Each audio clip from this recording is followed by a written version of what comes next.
सिद्धि होगा।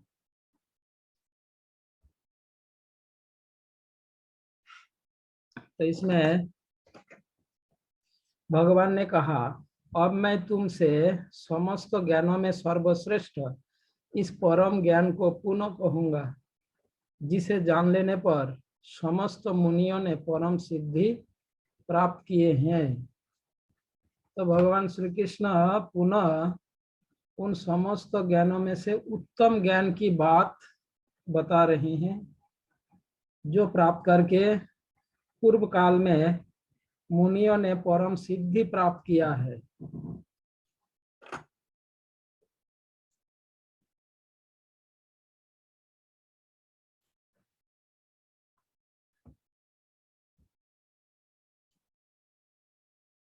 प्रभुपाद तात्पर्य में लिखते हैं, अब भगवान स्वयं अर्जुन को और आगे ज्ञान दे रहे हैं। यदि कोई इस अध्याय को दार्शनिक चिंतन द्वारा भली भांति समझ ले तो उसे भक्ति का ज्ञान हो जाएगा।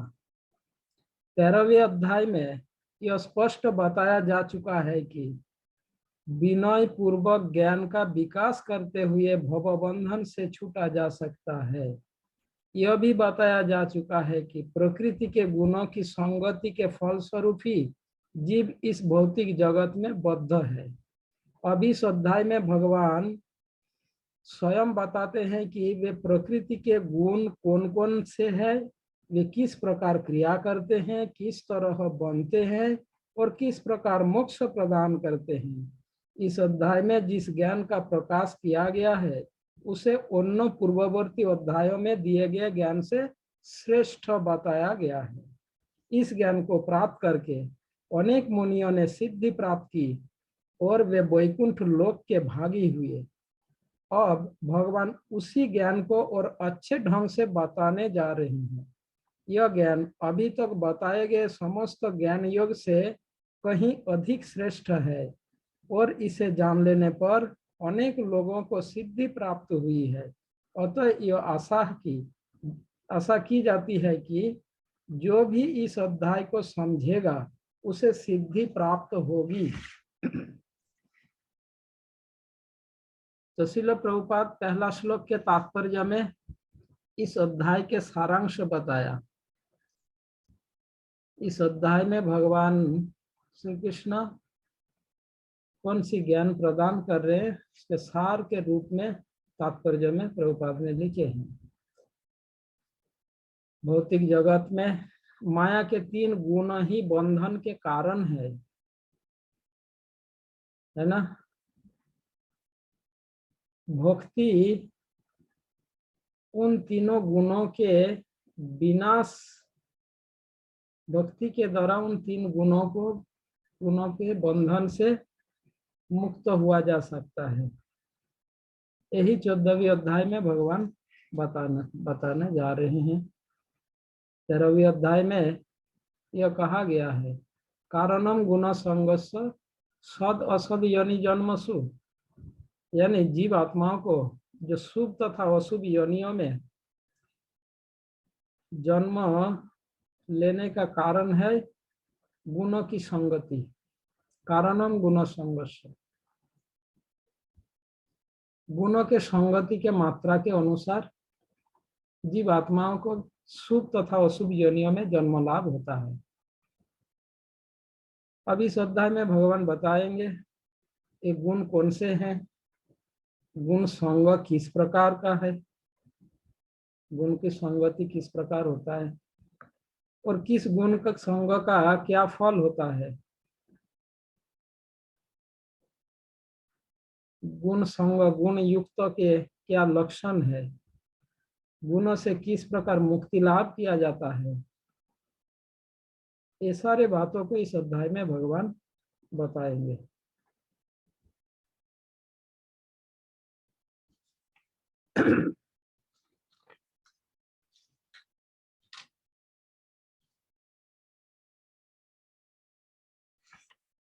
ठीक है, श्लोक संख्या 2।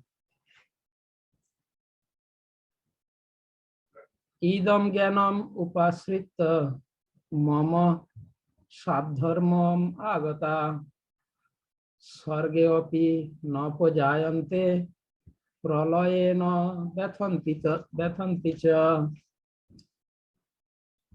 सुनिर्मल प्रभु अनुवाद पढ़िए। हाँ प्रभु जी। इस ज्ञान में स्थित होकर मनुष्य मेरी जैसी दिव्य प्रकृति स्वभाव को प्राप्त कर सकता है। इस प्रकार स्थित हो जाने पर वह न तो सृष्टि के समय उत्पन्न होता है और न प्रलय के समय विचलित होता है। तात्पर्य पूर्ण दिव्य ज्ञान प्राप्त तात्पर्य पढ़ने की जरूरत नहीं, बहुत टाइम लग जाएगा। ठीक, हम थोड़ा थोड़ा पढ़ेंगे, कहीं जरूरत पड़े तो इस ज्ञान में स्थिर होकर मनुष्य मेरी जैसी दिव्य प्रकृति को प्राप्त कर सकता है।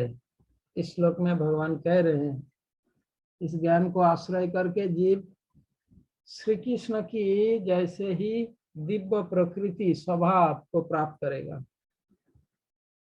मेरी जैसी प्रकृति स्वभाव को प्राप्त कर सकता है। इस प्रकार स्थित हो जाने पर वह न तो सृष्टि के समय उत्पन्न होता है और न प्रलय के समय विचलित होता है। इस संसार में प्रलय के समय भी वह विचलित नहीं होगा और सृष्टि के समय भी उनका शरीर, भौतिक शरीर प्राप्त नहीं होगा, यही कह रहे हैं। सामान्य रूप से संसार में हम जो भी ज्ञान प्राप्त करते हैं वो भौतिक प्रकृति के 3 गुण द्वारा दूषित होता है। ठीक है। जो गुण जो ज्ञान प्रकृति के गुणों से दूषित नहीं होता उसे दिव्य ज्ञान कहलाता है। भगवान यहाँ पर कहते हैं इस ज्ञान में स्थिर होकर मनुष्य मेरे जैसे दिव्य स्वभाव प्रकृति को प्राप्त करेगा, है ना। यानी भगवान द्वारा दी गई यह ज्ञान भौतिक प्रकृति के गुण से दोष मुक्त, गुण से दूषित नहीं है।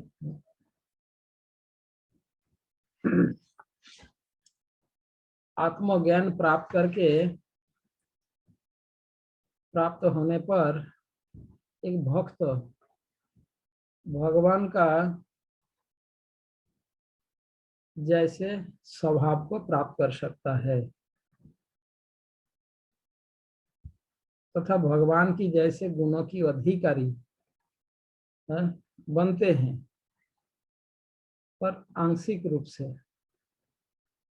क्योंकि भगवान ने कह चुके हैं न तो मेरे समान बराबर न मुझसे कोई श्रेष्ठ हो सकता है ना। हाँ, पर इस दिव्य ज्ञान को प्राप्त करके भगवान की जैसी स्वभाव, दिव्य स्वभाव होगा। भगवान के बहुत से गुण आंशिक रूप में उनमें विकसित होता है ना। और जन्म मृत्यु के बंधन से वो मुक्त हो जाता है। परंतु मुक्त होने पर भी भगवान के पार्षद के रूप में उसका अस्तित्व बना रहता है। प्रकृति के बंधन से मुक्त होने के बाद वो भगवान के पार्षद के रूप में बने रहते हैं। ऐसा नहीं मुक्त हो गया तो लीन हो गया, विलीन हो गया, उनका अस्तित्व खत्म हो गया, ऐसा बात नहीं। वो अपने स्वरूप में स्थित होकर नित्य निरंतर भगवान की चरण कमलों की प्रेममयी सेवा में और अधिक तत्पर हो जाता है। इसीलिए मुक्ति के बाद भी भक्तगण अपना स्वरूप त्याग नहीं करता। निर्विशेषवादी, मायावादी, निर्विशेषवादी ये निराकार ब्रह्म में लीन हो जाता है। भगवान श्री कृष्ण के सारे ये जो कथन, इसका तात्पर्य यही है कि जीवात्मा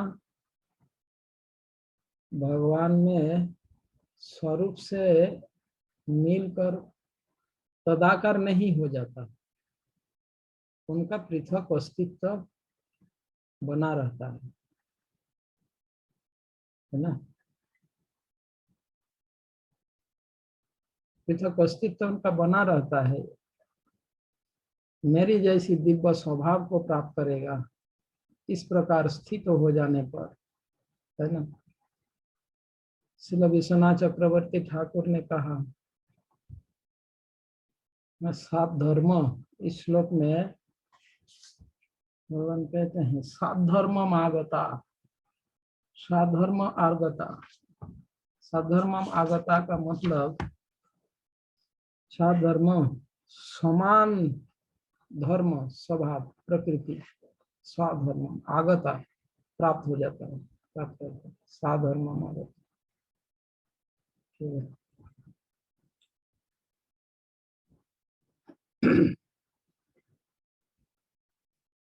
श्रील बलदेव विद्याभूषण प्रभु के द्वारा रचित एक पुस्तक है जिसका नाम है रत्नावली। रत्नावली नामक ग्रंथ में श्रील बलदेव विद्याभूषण प्रभु ने उल्लेख किया है,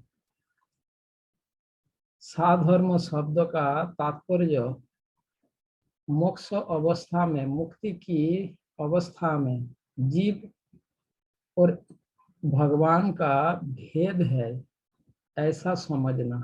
साधर्मों का अर्थ यह समझना चाहिए कि मोक्ष की अवस्था में, मुक्ति के पद पर, मोक्ष पद पर जब जीव उन्नीत होता है, तब भगवान और जीव में पृथक अस्तित्व बना रहता है। ब्रह्मविद ब्रह्मैव भवति, ब्रह्म को जानने वाला ब्रह्मैव भवति। यहाँ ब्रह्मैव शब्द का अर्थ ब्रह्म के तुल्य, ब्रह्मैव, ठीक है। ऐसा बलदेव विद्याभूषण प्रभु भी व्याख्या किए हैं। जो भी तो इस श्लोक में भगवान यह बताया कि संसार में जो ज्ञान है ये तीन गुण द्वारा दूषित ज्ञान है ना। गुण मुक्त ज्ञान, दिव्य ज्ञान, निर्गुण ज्ञान को उत्तम ज्ञान कहलाता है।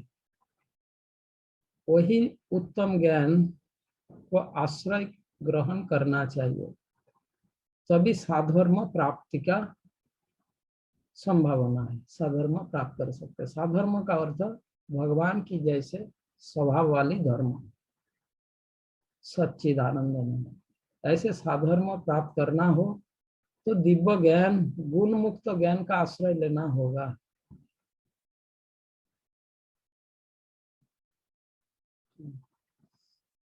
भगवद गीता के दूसरे अध्याय में भगवान ने कहा अर्जुन को, त्रैगुण्य विषया वेदा निस्त्रैगुण्य भवार्जुन, है ना।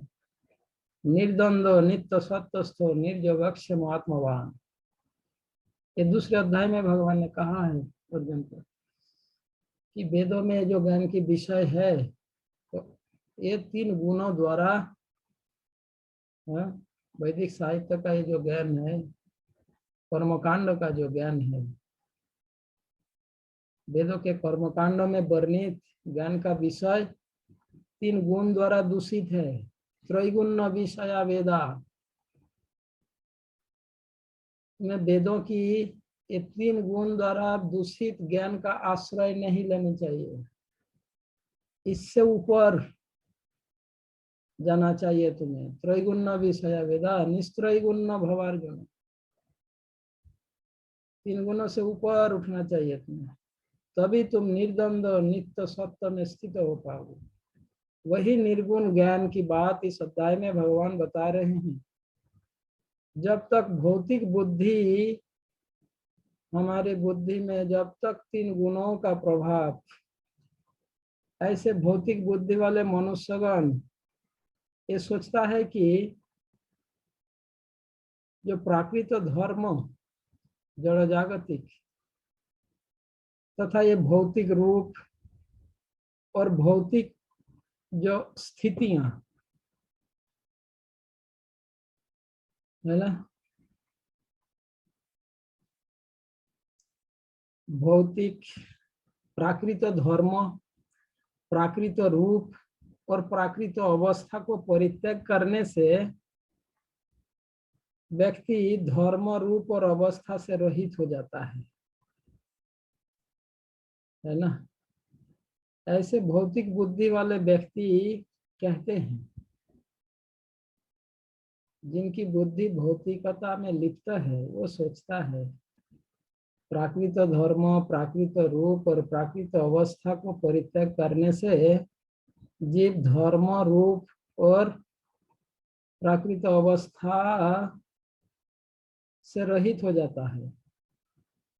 पर ये भौतिक बुद्धि वाले लोग यह नहीं जानते कि जिस प्रकार जड़ जगत में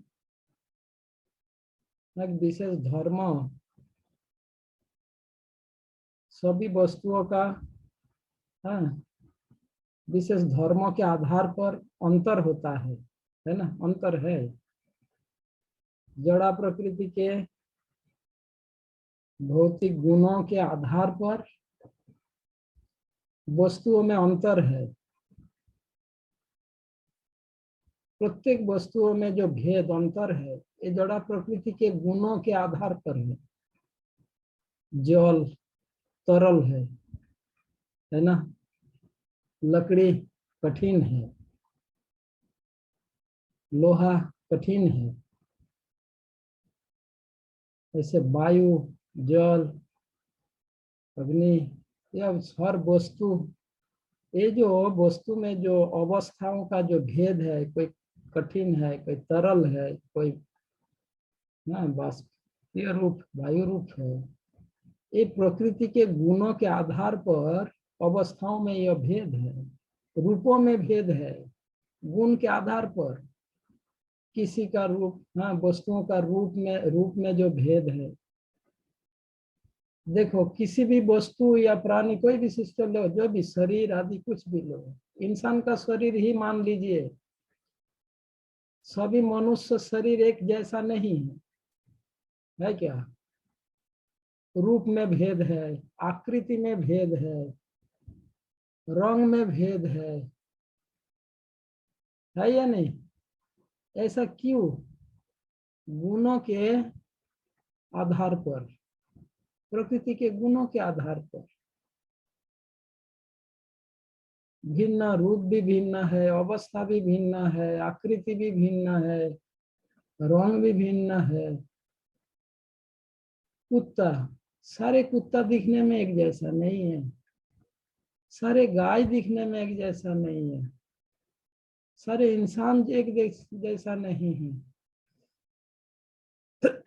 कुछ भी, केवल प्राणियों के शरीर ही नहीं, हर वस्तु,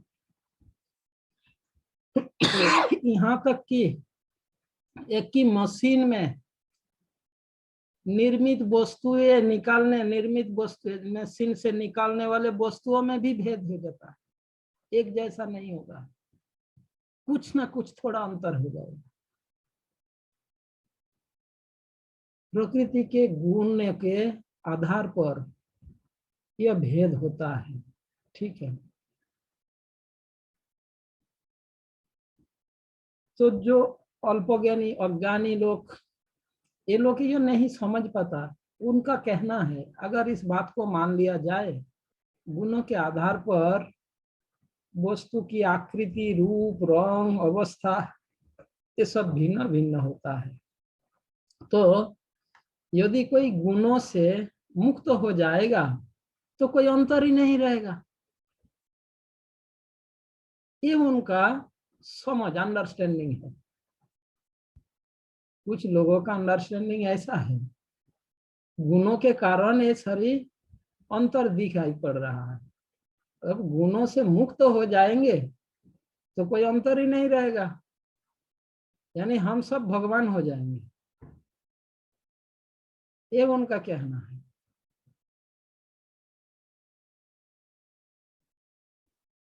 बल्कि ऐसा नहीं।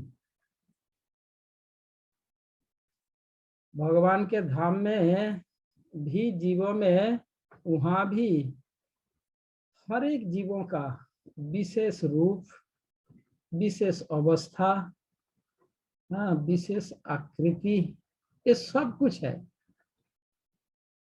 पर दिव्य गुणों के आधार पर, प्रकृति के 3 गुणों के आधार पर ऐसा नहीं, अलग अलग है।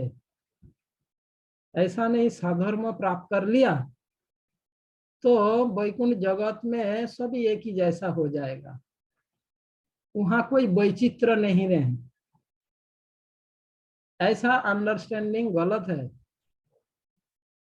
भगवत धाम में कोई वैचित्र नहीं है, भौतिक जगत में वैचित्र है, ऐसी बिल्कुल नहीं, बल्कि वहां वैचित्र और अधिक है। ठीक है।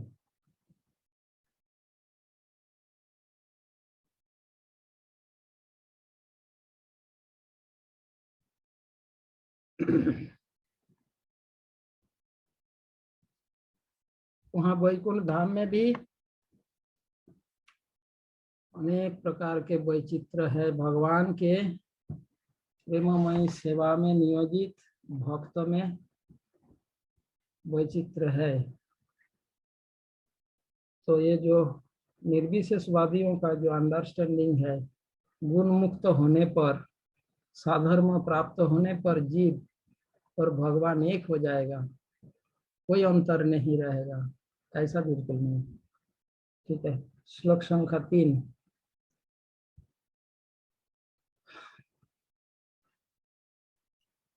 मम योनिर महद्ब्रह्म तस्मिन्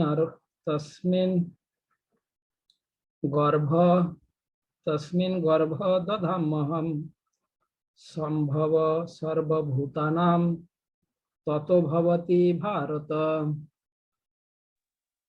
मम जनित महद्ब्रह्म तस्मिन् गर्भ दधाम्यहम् संभव सर्वभूतानां ततो भवति भारत। अनुवाद पढ़िए। हे भरत पुत्र, ब्रह्म नामक समग्र भौतिक वस्तु जन्म का स्रोत है, और मैं इसी ब्रह्म को गर्भस्थ करता हूँ, जिससे समस्त जीवों का जन्म संभव होता है। हाँ, तो भगवान अर्जुन से कहते हैं, भरत पुत्र, ब्रह्म नामक समग्र भौतिक वस्तु जन्म का स्रोत है, और मैं इसी ब्रह्म को गर्भस्थ करता हूँ, जिससे समस्त जीवों का जन्म संभव होता है।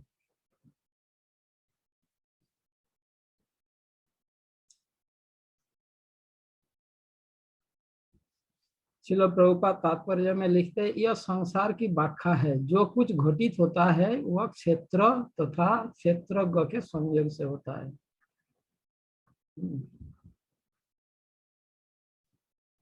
इस भौतिक जगत में क्षेत्र और क्षेत्रज्ञ यानी देह और देही जीवात्मा के संयोग से ही सब कुछ घटित होता है।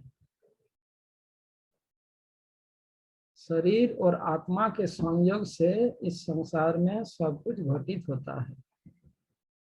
नहीं, प्रकृति और जीव रूप पुरुष का यह संयोग परमेश्वर की इच्छा से ही संभव होता है।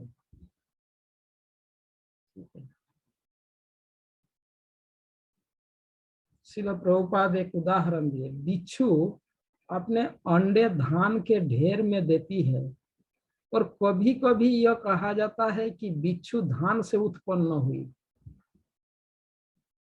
लेकिन धान बिच्छू के जन्म का कारण नहीं। वास्तव में अंडे माता बिच्छू ने दिए थे।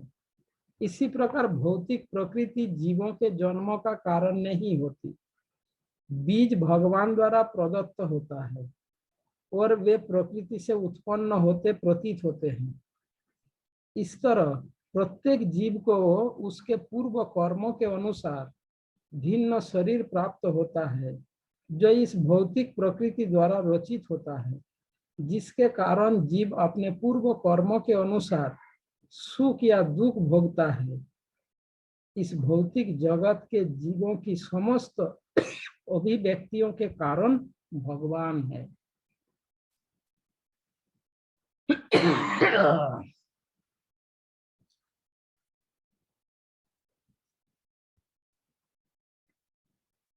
तो बिच्छू धान के ढेर में अपने अंडे देते हैं। लोग कहते हैं कि बिच्छू धान से पैदा हुआ है ना,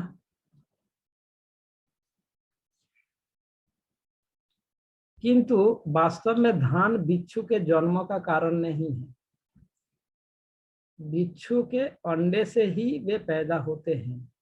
उसी प्रकार जीवों के जन्म का कारण भौतिक प्रकृति नहीं है। बीज रूप जीव भगवान के द्वारा ही प्रदत्त होते हैं, किंतु साधारण लोगों को ऐसा प्रतीत होता है कि जीव प्रकृति से ही उत्पन्न होते हैं। प्रत्येक जीव अपने पूर्व कर्मों के अनुसार भिन्न भिन्न शरीरों को प्राप्त होता है ना, जो प्रभुपाद यहाँ पर बताए। पूर्व कर्म के अनुसार भिन्न भिन्न शरीर प्राप्त होता है। प्रकृति भगवान की निर्देशना में, अध्यक्षता में भिन्न भिन्न भौतिक शरीर मात्रा की सृष्टि करते हैं प्रकृति, और जीवात्मा उन शरीरों में अपना पहचान करने लगता है, आत्मबुद्धि करने लगता है। इस प्रकार देहात्म बुद्धि द्वारा ग्रसित होकर वे अपने पूर्व कर्मों के अनुसार, जीवात्मा अपने पूर्व कर्मों के अनुसार सुख दुख भोगता रहता है।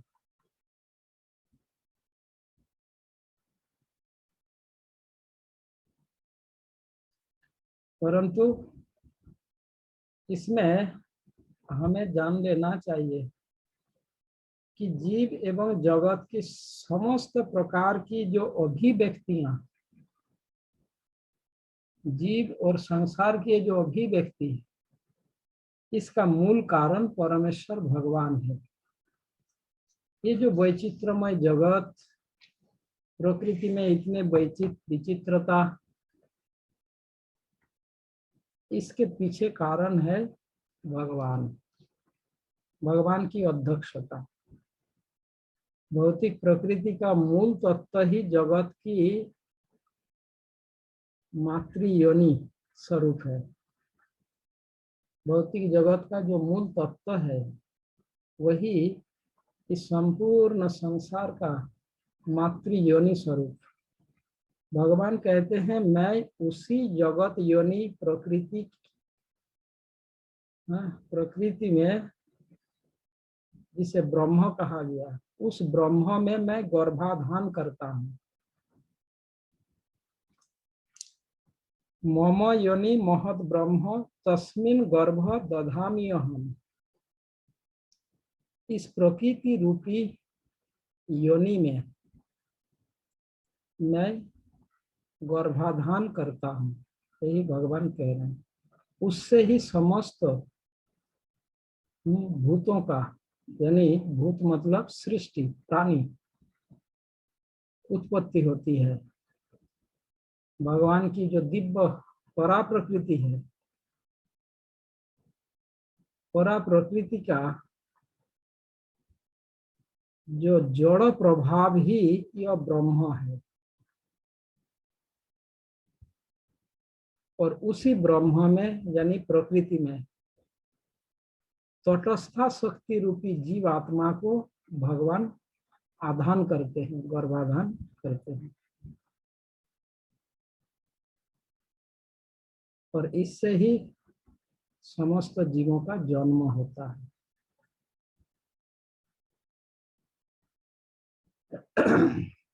श्लोक संख्या 4। सर्वयोनिषु कौन्तेय मूर्तय संभवन्ति या तासां ब्रह्म महद्योनि अहम बीज प्रदपिता।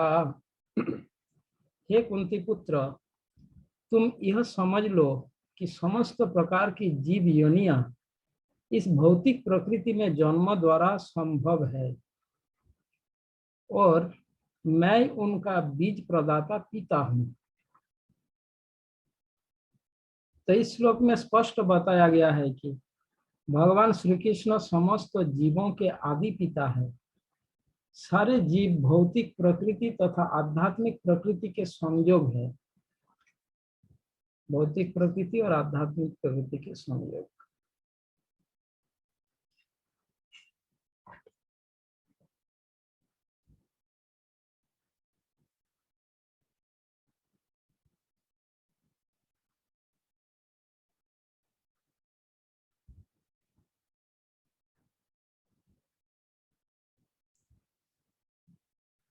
इसमें एक बात हमें समझना होगा, ऐसा नहीं कि केवल सृष्टि के समय जीवों के माता प्रकृति और पिता भगवान है, ऐसी बात नहीं है। प्रकृति जीवों के माता और भगवान जीवों के पिता, ये सर्वदा सदैव सर्वदा है। देवताओं से लेकर पेड़ पौधों आदि जो कुछ जितने भी योनियां है, स्थावर जंगम, जो भी इस सब की उत्पत्ति का स्थान है प्रकृति। प्रकृति उन सभी की योनि अर्थात उत्पत्ति स्थान माता स्वरूप है। और भगवान कहते हैं मैं उन सभी के बीज प्रदान करने वाला पिता हूं। तो इस श्लोक में भगवान स्पष्ट रूप से कह रहे हैं भगवान श्री कृष्ण ही समस्त जीवों के आदि पिता है और ये प्रकृति माता तथा बीज प्रदाता भगवान के द्वारा ही इस संसार में समस्त जीवों का उत्पत्ति हुआ है। पृथ्वी के भीतर बाहर जल आकाश सर्वत्र जीवात्मा है। संपूर्ण सृष्टि में जीवात्मा है।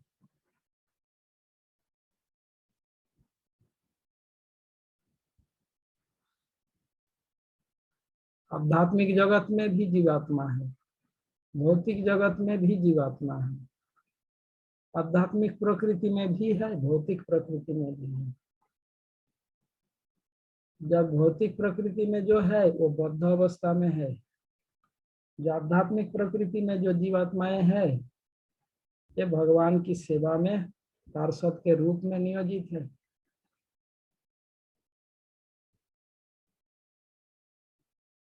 और भौतिक प्रकृति में जीवात्मा बद्ध अवस्था में है। जीवात्मा की वो बद्ध अवस्था का कोई लेवल है जो आप लोग इससे पहले भी सुन चुके हैं। भौतिक प्रकृति में बद्ध अवस्था में जीवात्मा का बद्ध अवस्था का कोई लेवल है। आच्छादित, संकुचित, मुकुलित, विकसित, पूर्ण विकसित, है ना, ऐसे अलग अलग लेवल में वो बद्ध अवस्था में है जीवात्मा। पर आध्यात्मिक जगत में उनकी यह बद्ध अवस्था नहीं बल्कि पूर्णतया मुक्त अवस्था होता है आध्यात्मिक जगत में। ठीक है।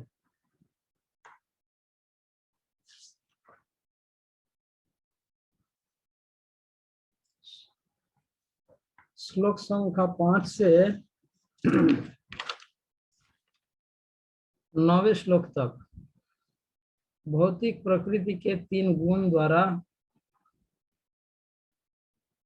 आत्मा जीवात्मा किस प्रकार बंध जाता है, आबद्ध होता है, इन 5 श्लोक में भगवान बता रहे हैं। शुद्ध जीवात्मा भौतिक प्रकृति के 3 गुण द्वारा किस प्रकार आबद्ध हो जाता है, बंध जाता है, इसका वर्णन 5, 6, 7, 8, 9 इन 5 श्लोकों में भगवान ने किया है।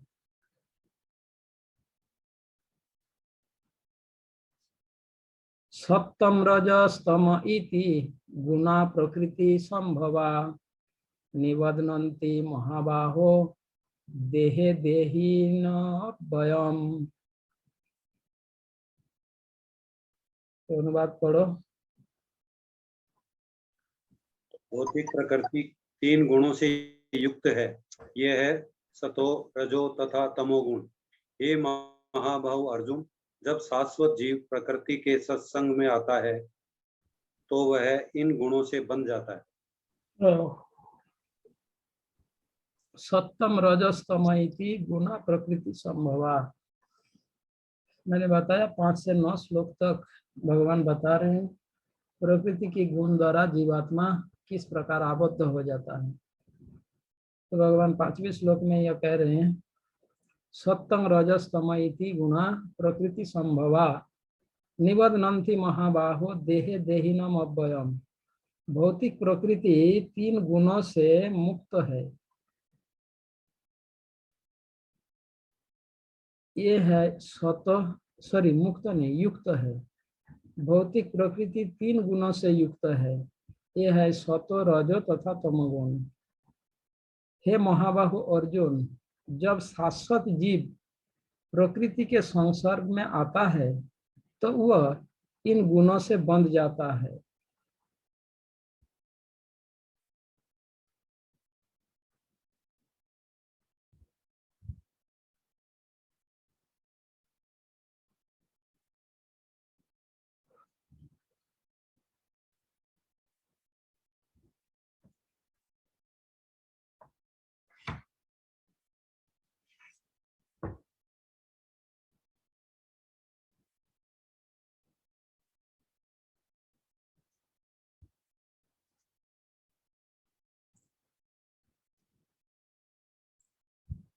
तो जीवात्मा किस प्रकार गुण द्वारा बन जाता है, इसके उत्तर में भगवान इस श्लोक में यह कहते हैं देहे देहिनम अव्ययम। श्लोक में निबध्नन्ति देहे देहिनम अव्ययम। निबध्नन्ति मतलब बंध जाता है, बनते हैं। ये बनता है कैसे? महाबाहो, हे महाबाहो अर्जुन, निबध्नन्ति महाबाहो देहे देहिनम अव्ययम। देहे देहिनम अव्ययम इसका अर्थ देह मतलब प्रकृति के कार्यों में, भौतिक शरीर में देह। यहाँ देह यानी शरीर में, शरीर में प्रकृति का जो कार्यकलाप है। देह देहिनम अव्ययम। अव्ययम मतलब अभेद। यहाँ पर अव्ययम शब्द का अर्थ अभेद, भेद रहित। देहे देहिनम अव्ययम। देह शरीर में प्रकृति जो कार्य करती है, शरीर में शरीर के द्वारा प्रकृति जो कार्य कर रही है, उस कार्य में, उस शरीर में देही मतलब आत्मा, जीवात्मा अव्ययम अभेद समझने लगता है कि ये मैं हूं, मैं कर रहा हूं। समझे? देहे देहिनम अव्ययम, इस प्रकार से वो बनता है। प्रकृति शरीर में कार्य करता है और देही जीवात्मा उसे अव्ययम अभेद समझता है, मैं कर रहा हूं। प्रकृति की कार्यों को अपना कार्य समझता है। शरीर कार्य करता है तो वो शरीर को अपना स्वरूप समझता है, मैं कर रहा हूं। इसी को भगवान कह रहे देहे देहिनम अव्ययम, यानी ऐसा अभेद चिंता से जीव गुणों से आबद्ध हो जाता है। सप्तम रजस्तम इति गुणा प्रकृति संभव। यह जीव वास्तव में अव्यय है, निर्विकार और असंग है, तथापि ये जो अविद्या द्वारा भौतिक प्रकृति के गुण के द्वारा संग के कारण ये जीवों को बांध देता है। सत रज तम ये तीनों गुण ये प्रकृति से उत्पन्न होते हैं। जगत का सृष्टि स्थिति और प्रलय ये तीन कार्यों के लिए इन तीन गुणों का भगवान ने इन तीन गुणों का उत्पत्ति इसीलिए किया, इस भौतिक संसार की सृष्टि पालन और विनाश के लिए। सृष्टि स्थिति और विनाश इन तीनों कार्यों के लिए ही तीन गुणों का उत्पत्ति हुआ है। इन तीन गुणों की जो साम्य अवस्था है, उस साम्य अवस्था में प्रकृति अव्यक्त रहती है, अप्रकाशित रहता है। उस समय सृष्टि स्थिति प्रलय रूप कार्य नहीं होता प्रकृति में, ये तीनों कार्य नहीं होता साम्य अवस्था में, प्रकृति की साम्य अवस्था। श्रीमद् भागवत में एक श्लोक है 11 स्कंद में, प्रकृतिर गुण साम्यं वै प्रकृतिर नामात् मनोगुणा सत्तम रजस्तम इति स्थितोपत्तयन्त हेतव। सत रज तम ये जो प्रकृति गुण, यही इस भौतिक प्रकृति का सृष्टि स्थिति और विनाश कार्य कर रही है। ठीक है, तो तटस्थ शक्ति जीवात्मा भगवान से विमुख होने के कारण, भौतिक प्रकृति के संसर्ग में आने के कारण वे प्रकृति से उत्पन्न इस भौतिक शरीर में मैं और मेरा ऐसा अभिमान करने लगता है, और इस अभिमान के कारण संसार के बंधन में ये बंध जाता है। भौतिक प्रकृति से उत्पन्न भौतिक शरीर में मैं और मेरापन भाव, यह शरीर मैं हूँ, यह शरीर मेरा है, इस शरीर से संबंधित सब कुछ मेरा है और मेरा पहचान यह शरीर है। यही मैं और मेरा, यही भाव ही, यही अभिमान ही, यह अभिमान उनको भौतिक प्रकृति में संसार में बंधन में बांध देता है।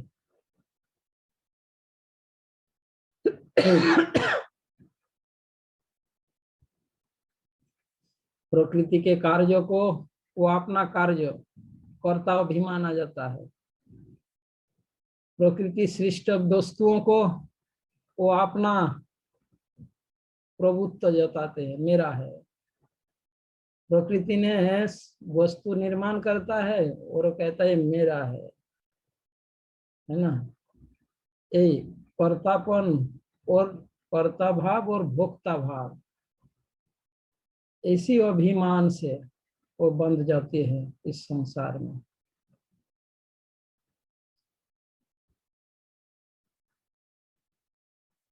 वास्तव में जीवात्मा कर्म का कर्ता नहीं है, एक कर्म का साक्षी है, विटनेस है, पर ये स्वयं को कर्ता समझता है। यही कारण है इस संसार में बंधन का।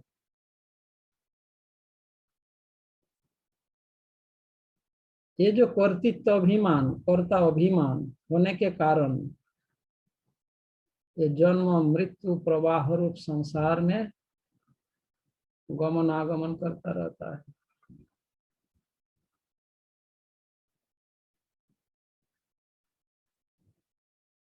कोई भी ये सुख में आसक्त होता है ना, सुख दुख आदि रूप प्रकृति के गुणों में विशेष रूप से वो आसक्त हो जाता है। कभी दुख में आसक्त होता है, कभी सुख में आसक्त होता है। अरे बोलेंगे अरे दुख में कोई आसक्त थोड़ी होता है। हाँ, दुख में भी आसक्त होते हैं। आप लोग दुख में आसक्त होते हो? है? दुख में किस किस का आसक्ति है? सुख में आसक्त होता है, यह तो समझ आता है। सुख में अटैचमेंट होता है, सुख चाहता है लोग। दुख में आसक्त है क्या आप में से कोई? कमलासन, दुख में आसक्त हो आप? नहीं है प्रभु जी। नहीं हो? नहीं। यानी शास्त्र गलत कहते हैं। जीव किसी समय सुख दुख आदि रूप प्रकृति के गुणों में विशेष रूप से आसक्त हो जाता है। सुख और दुख दोनों में आसक्त होता है। अगर दुख में आप आसक्त नहीं हो तो दुख निवारण के लिए क्यों प्रयत्न करते हो?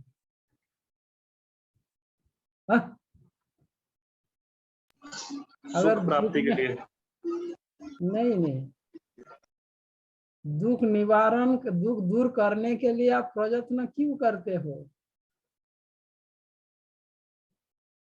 आपने कहा सुख पाने के लिए, सुख में आसक्ति के कारण नहीं। मैं उदाहरण देता हूं। आप आपके घर में कोई दुख की स्थिति आई है ना? मान लीजिए परिवार में या फैमिली में या कोई रिलेटिव में या किसी का कोई दुर्घटना हो गई है ना, दुख की स्थिति में है। तो उस दुख में आप अगर आसक्त नहीं हो तो वो छोड़कर जहां सुख है वहां आप क्यों नहीं चला जाता? वो स्थान, वो एनवायरनमेंट, वो जगह, उसमें शामिल ना होकर कहीं जहां सुख है वहां क्यों नहीं चला जाता? बताओ। आपने कहा सुख पाने के लिए तो जाओ, दूसरे कहीं और सुख है वहां क्यों नहीं चले जाते? तब उसको अपना दुख क्यों समझकर उनका शामिल होते हो, उसमें शामिल होते हो? अगर दुख में आप आसक्त नहीं हो तो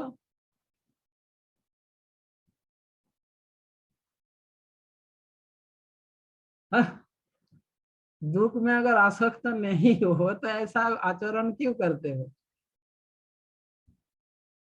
तो हम सुख और दुख दोनों में ही आसक्त होते हैं, सुख में भी और दुख में भी।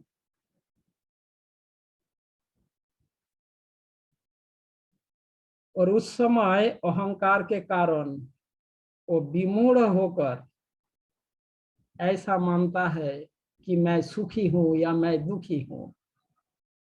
समझे? इस प्रकार उस स्थिति में अहंकार के कारण विमूढ़ होकर, विमूढ़ मतलब समझते हैं? कितना ही समझाओ समझ में नहीं आएगा। विमूढ़ होकर वो ऐसा मानता है कि मैं सुखी हूं या मैं दुखी हूं। सुख के स्थिति में वो मानता है वो सुखी है, दुख के स्थिति में मानता है कि मैं दुखी हूं। मैं करता हूं इसका, उस कर्तापन के अभिमान के कारण विवश होकर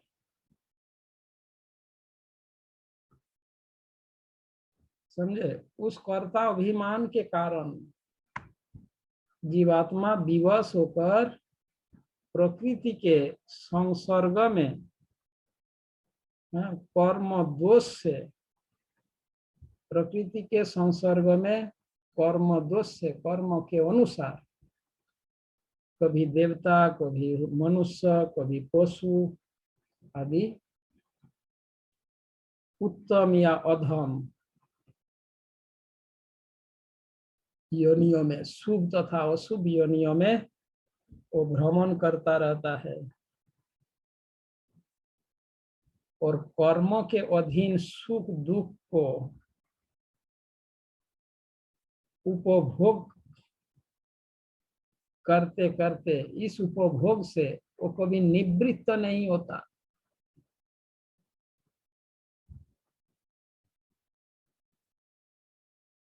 और निवृत्त न होने के कारण उसे संसार की पदवी, उपाधि प्राप्त हो जाता है।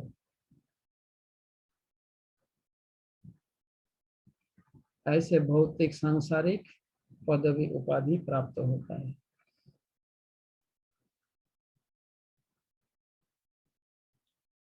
श्लोक संख्या 6।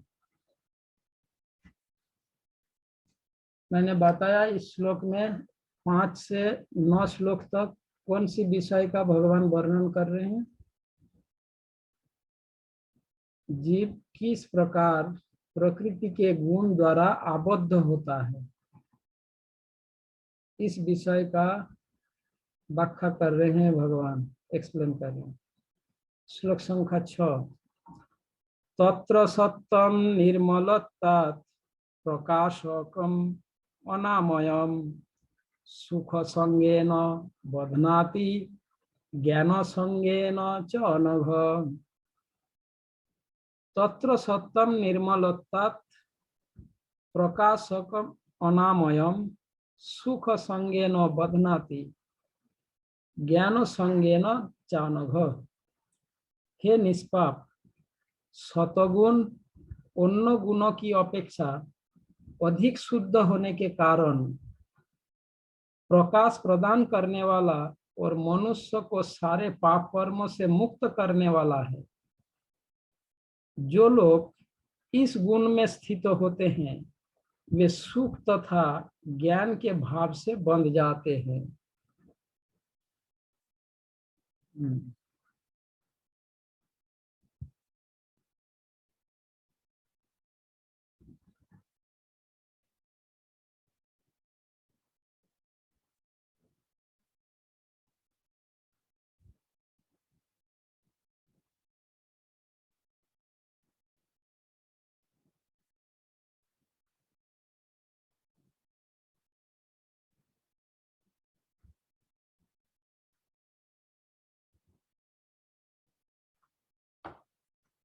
श्रील प्रभुपाद के तात्पर्य के दूसरा पैरा में देखो, सारे कठिनाई यह है कि जब मनुष्य सतगुण में स्थित होता है तो उसे ऐसा अनुभव होता है कि वह ज्ञान में आगे है और अन्यों की अपेक्षा श्रेष्ठ है।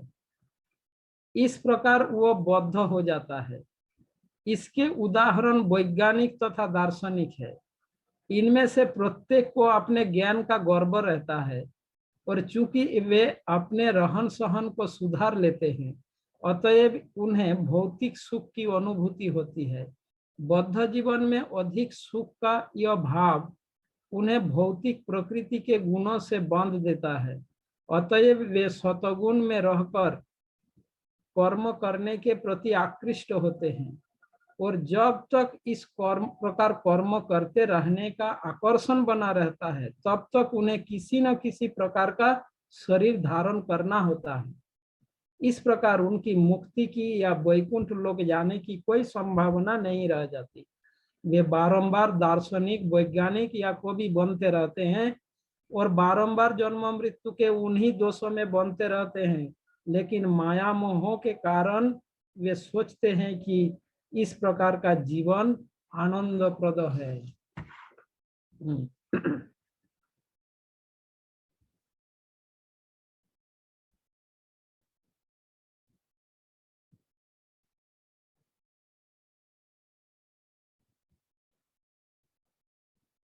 तत्र मतलब वहां, तत्र सत्रम निर्मलत्वात् प्रकाशकम अनामयम सुख संगेन बध्नाति ज्ञान संगेन चानघ। तो इनमें से जो सतगुण के लक्षण किस प्रकार है तथा सतगुण जीव आत्मा को किस प्रकार बनता है, ये इस श्लोक में भगवान बताया। यहाँ पर सतगुण को अनामयम कहा है ना भगवान। अनामयम शब्द का अर्थ किसी पाप कर्म के बिना, अनामयम।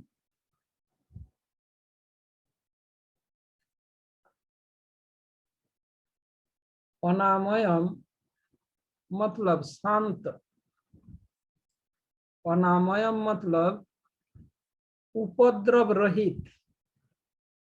उपद्रव समझते हैं?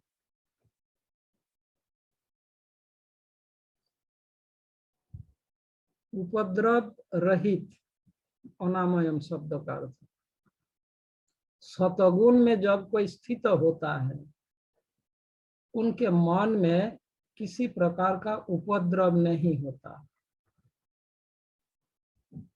वो उपद्रव रहित रहता है। उनका चित्त में, हृदय में उपद्रव नहीं होता। उपद्रव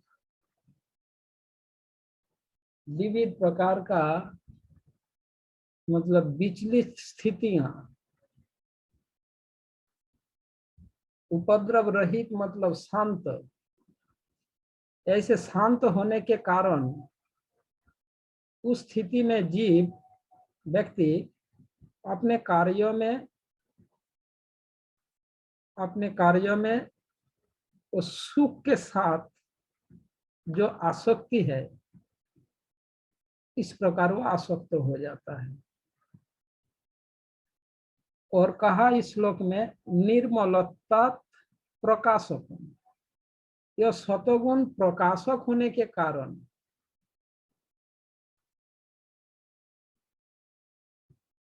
वो व्यक्ति अपने कार्यों में ज्ञान के साथ जो आसक्ति है, उस आसक्ति में वो बंध जाता है कि मैं सुखी हूँ, मैं ज्ञानी हूँ। इस प्रकार दोनों औपाधिक धर्मों में जो सुख और ज्ञान है, ये अविद्या के कारण जीवों को, यह जो अभिमान है वही जीव को आबद्ध करता है कि मैं सुखी हूँ, मैं ज्ञानी हूँ। तो सतगुण जीव को इस प्रकार बनता है।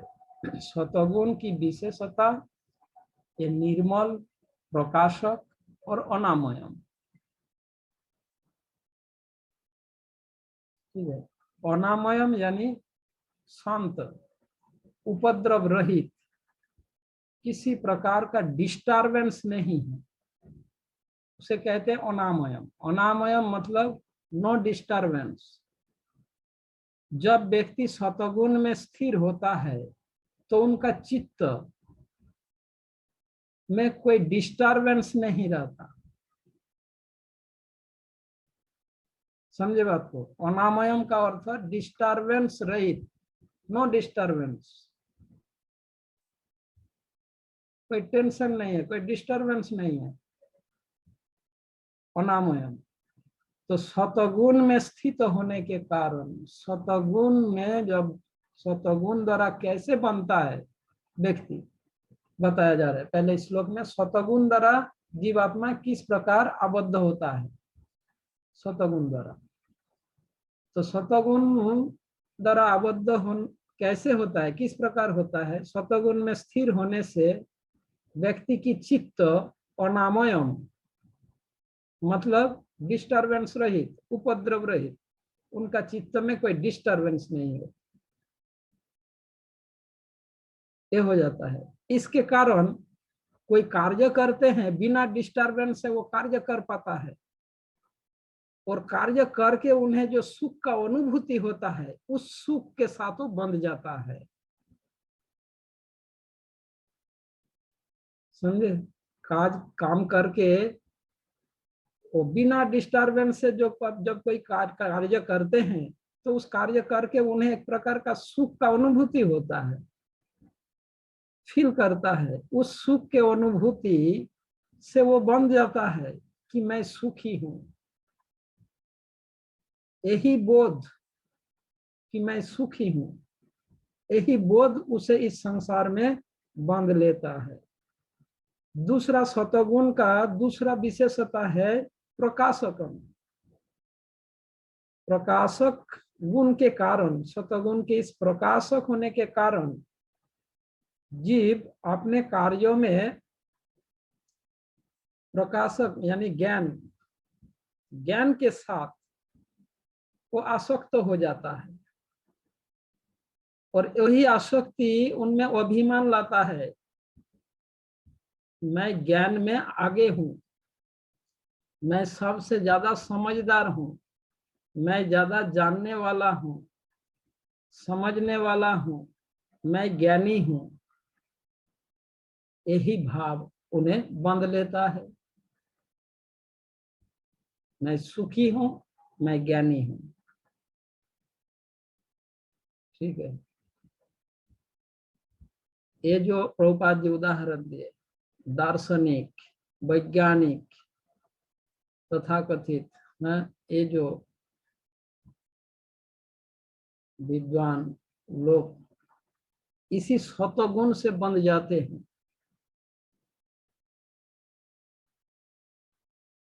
इस सतगुण से वो बन जाते हैं, सतगुण द्वारा ऐसे बनते हैं वो।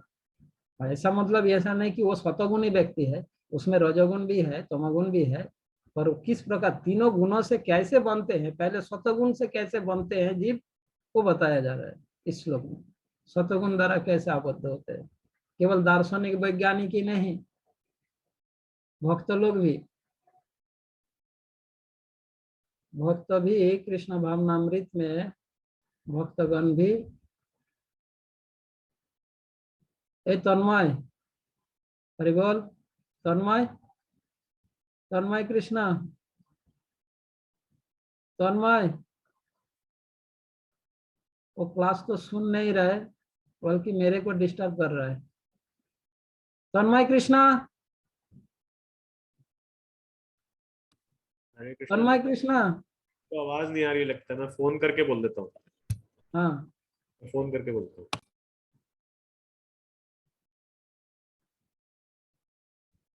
वो आधा घंटे से वो डिस्टर्ब कर रहे हैं मेरे को, किसी को कर रहे हैं या नहीं पता नहीं, मैं डिस्टर्ब हो रहा हूँ। शायद रेस्टोरेंट में बैठे हैं ये प्रभु जी। हाँ, कहीं भी हो तो उनको वीडियो ऑन में नहीं होना चाहिए।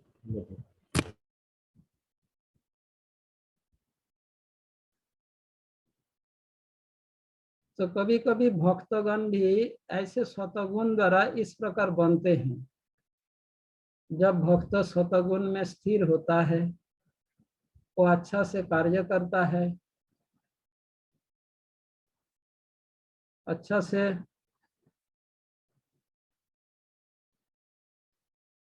कार्य करने में, भगवान की सेवा कार्य करते करते उन्हें एक प्रकार का सुख का अनुभूति होता है। तो उस सुख अनुभूति में वो बनते हैं। भक्ति युक्त कार्य में भी वो सतगुण में स्थिर होगा तो बिना डिस्टरबेंस से वो सेवा कार्य करते रहते हैं। और इस प्रकार सेवा कार्य करते हुए कि मैं सुखी हूँ, ऐसे बंधन में वो बनता है भक्त लोग भी।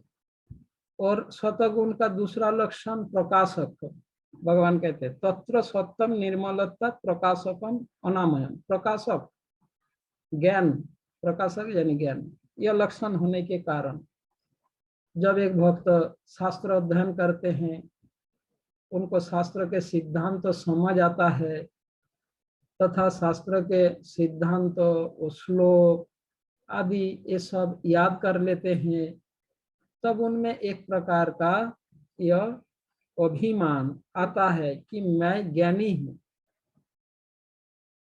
ज्ञान में मैं आगे हूँ।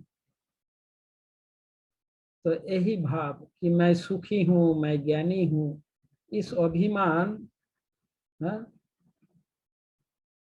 क्या करते हैं? अभिमान लक्षण अघ सुख संगेन बध्नाति ज्ञान संगेन संगेन च अनघ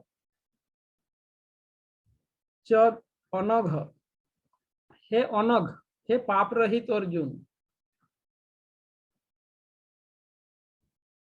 अर्जुन को यहाँ पर अनघ कहा भगवान। अघ मतलब पाप, अनघ मतलब पाप रहित। सुख संगेन बध्नाति ज्ञान संगेन च अनघ। हे निष्पाप। यहाँ निष्पाप कहकर अर्जुन को निष्पाप कहकर संबोधित कर रहे हैं भगवान, जिसका तात्पर्य यह है कि अर्जुन, तुम्हें इस प्रकार मैं सुखी हूं, मैं ज्ञानी हूं, ऐसे अभिमान रूप पाप को स्वीकार नहीं करना चाहिए।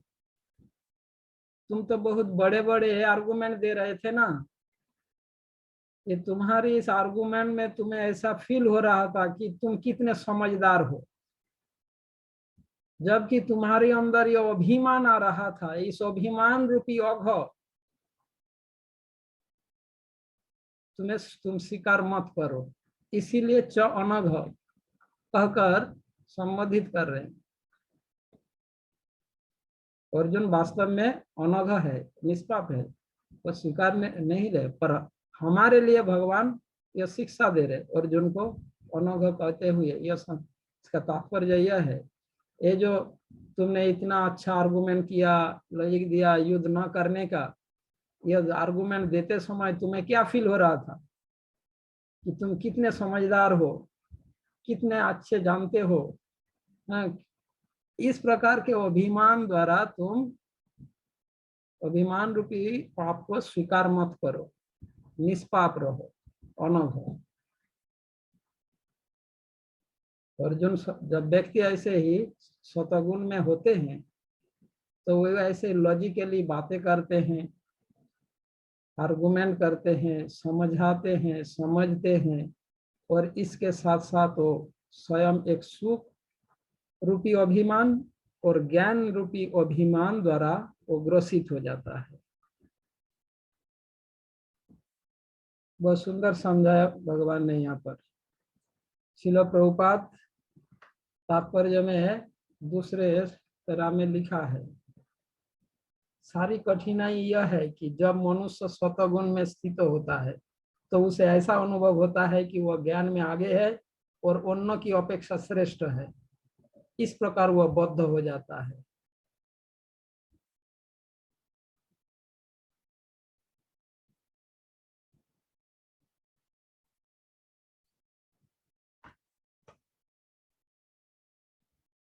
व्यक्ति सतगुण में स्थित होंगे तभी वो सुख का अनुभव कर पाएगा।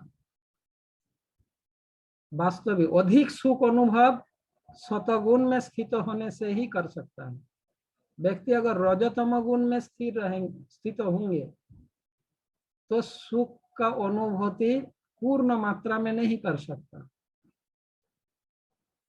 सुख का अनुभूति सतगुण में स्थित होने से ही होता है, क्योंकि सतगुण का लक्षण है अनामयम, नो डिस्टर्बेंस, उपद्रव रहित। जब व्यक्ति के चित्त डिस्टर्बेंस न हो तभी तो सुख का अनुभव कर सकते हैं। चित्त में अगर अनेक प्रकार के डिस्टर्बेंस है तो सुख भोग करने की अरेंजमेंट होते हुए भी वो सुखी नहीं हो पाएगा। सतगुण में स्थित होने से ही अधिक अधिक सुख का अनुभूति होता है। ठीक है।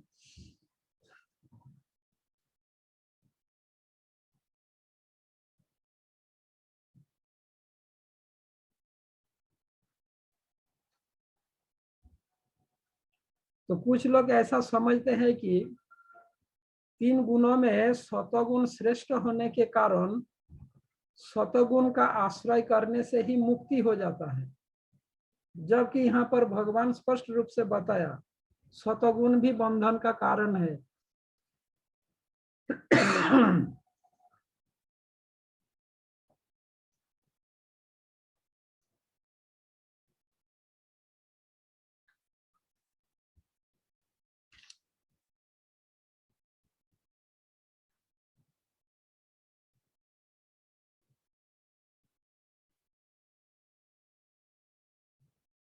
तो जिन लोगों का सोच ऐसा है कि सतगुण में अगर हम स्थिर हो जाएंगे तो हमें मुक्ति मिल जाएगा, नहीं। सतगुण में सुख के बंधन में जीवों को बंध देता है। सुख में आसक्त होकर वो कर्मों में प्रवृत्त होने लगता है और उस कर्मों के कारण उन्हें एक और शरीर प्राप्त करना पड़ता है। इस प्रकार से वो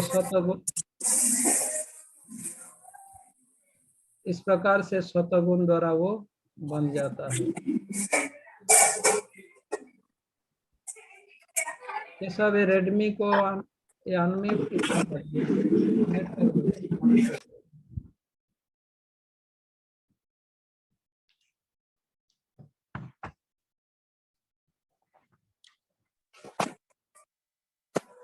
फिर से अनम्यूट कर दिया।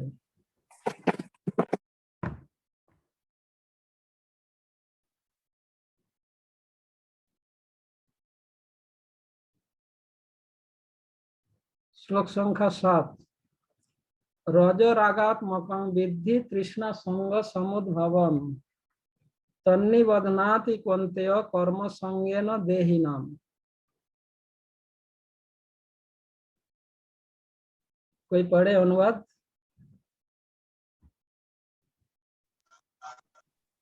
हे कुंती पुत्र, रजोगुण की उत्पत्ति असीम आकांक्षाओं तथा तृष्णाओं से होती है और इसी के कारण यह देहधारी जीव सकाम कर्मों से बंध जाता है।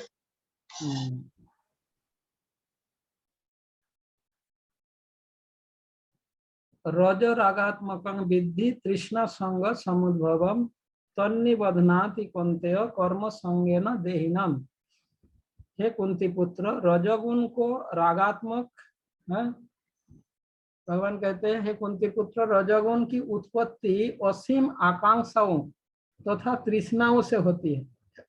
रजोरागात्मकं विद्धि तृष्णा संग समुद्भवम्, और इसी के कारण से यह देहधारी जीव स्वकाम कर्म से बंध जाता है। यानी भगवान इस श्लोक में यह बता रहे हैं, कुंती पुत्र, रजोगुण को रागात्मक और विषयों की अभिलाषा मतलब आकांक्षाओं तृष्णाओं से होती है। विषयों की अभिलाषा तथा आसक्ति से उत्पन्न होती है।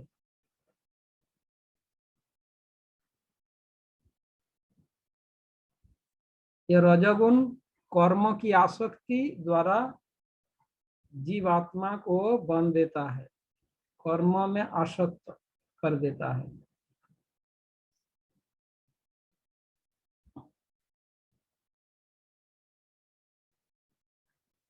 तो भगवान कहते हैं, रजो रागात्मकं विद्धि। रजोगुण को विद्धि मतलब जानो, समझो। रागात्मकम आकांक्षा या काम से उत्पन्न, रागात्मकम। तो रजो रागात्मकम विद्धि यानी रागात्मकम का एक अर्थ यह होता है प्रीति संपादक। रागात्मकम मतलब प्रीति संपादक। ये रजोगुण को प्रीति संपादक समझो।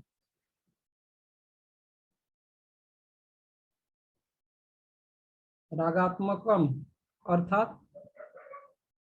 प्रीति संपादक,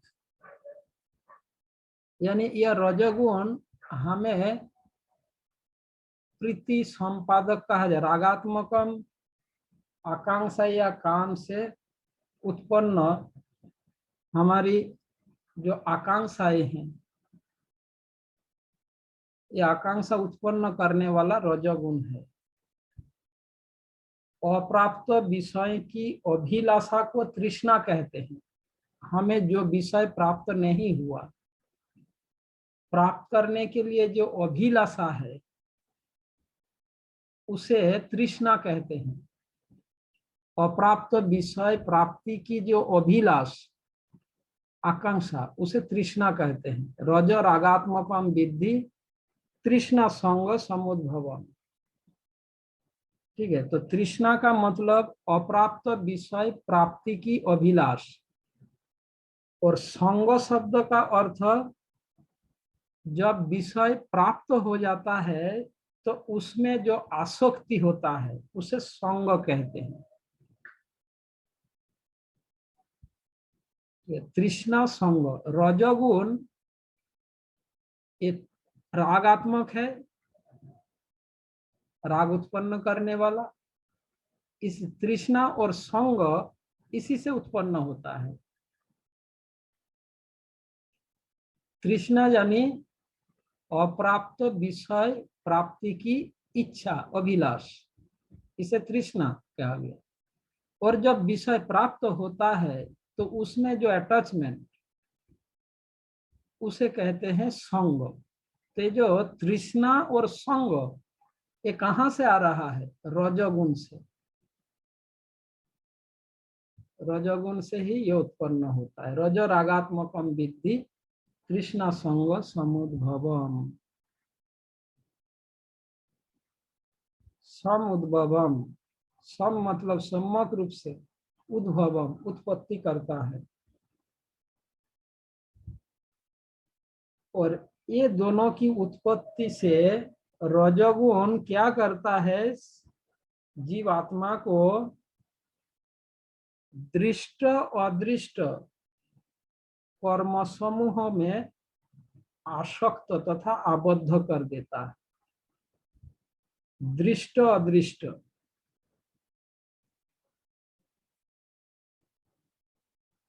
कर्मों में आसक्त कर देता है।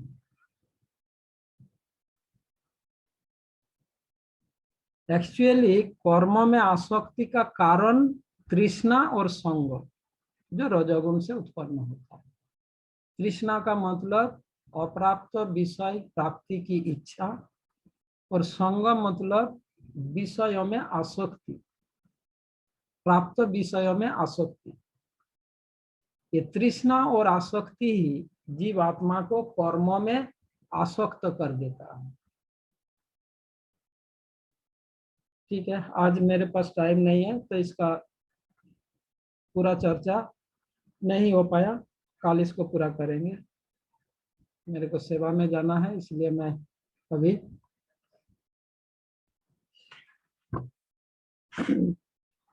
लीव करूंगा। हरे कृष्णा।